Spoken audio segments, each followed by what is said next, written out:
ಯಲಹಂಕದ ಚೌಡೇಶ್ವರಿ ದೇವಾಲಯದಲ್ಲಿ ಅಗ್ನಿಕೊಂಡ ಹಾಯ್ದು ರಕ್ಷಾ ರಾಮಯ್ಯ ನಾಡಿನಲ್ಲಿ ಮಳೆ ಬೆಳೆಯಾಗಿ ಸಮೃದ್ಧಿ ನೆಲೆಸಲಿ.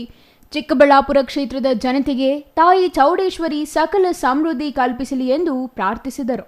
ಯುಗಾದಿ ಹಬ್ಬದ ಹಿನ್ನೆಲೆಯಲ್ಲಿ ಮಧುರೆ ಶನೈಶ್ವರ ದೇವಾಲಯ ಸೇರಿ ವಿವಿಧ ದೇವಾಲಯಗಳಿಗೆ ತೆರಳಿ ಚಿಕ್ಕಬಳ್ಳಾಪುರ ಕ್ಷೇತ್ರದ ಜನರ ಹಿತರಕ್ಷಣೆಗಾಗಿ ಅವರು ಪೂಜೆ ಸಲ್ಲಿಸಿದರು.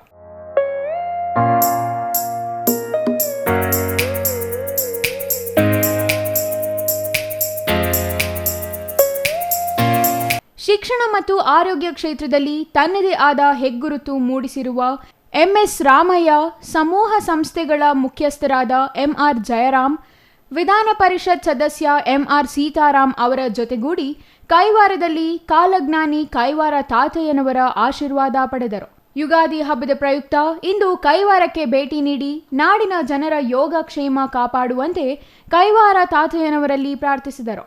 ನಂತರ ದೇವನಹಳ್ಳಿ ವಿಧಾನಸಭಾ ಕ್ಷೇತ್ರ ವ್ಯಾಪ್ತಿಯ ಘಾಟಿ ಸುಬ್ರಹ್ಮಣ್ಯ ದೇವಸ್ಥಾನಕ್ಕೆ ತೆರಳಿ ಪೂಜೆ ಸಲ್ಲಿಸಿದರು.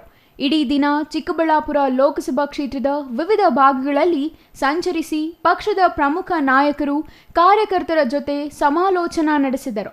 ಯುಗಾದಿ ಹಬ್ಬದ ಹಿನ್ನೆಲೆಯಲ್ಲಿ ಬೇವು ಬೆಲ್ಲ ಸವಿದು ಕಷ್ಟ ಸುಖ ಸಮನಾಗಿರಲಿ ಎಂದು ಶುಭಾಶಯ ವಿನಿಮಯ ಮಾಡಿಕೊಂಡರು. Jangalahalli Ashwath, CTV news, Chikkaballapur.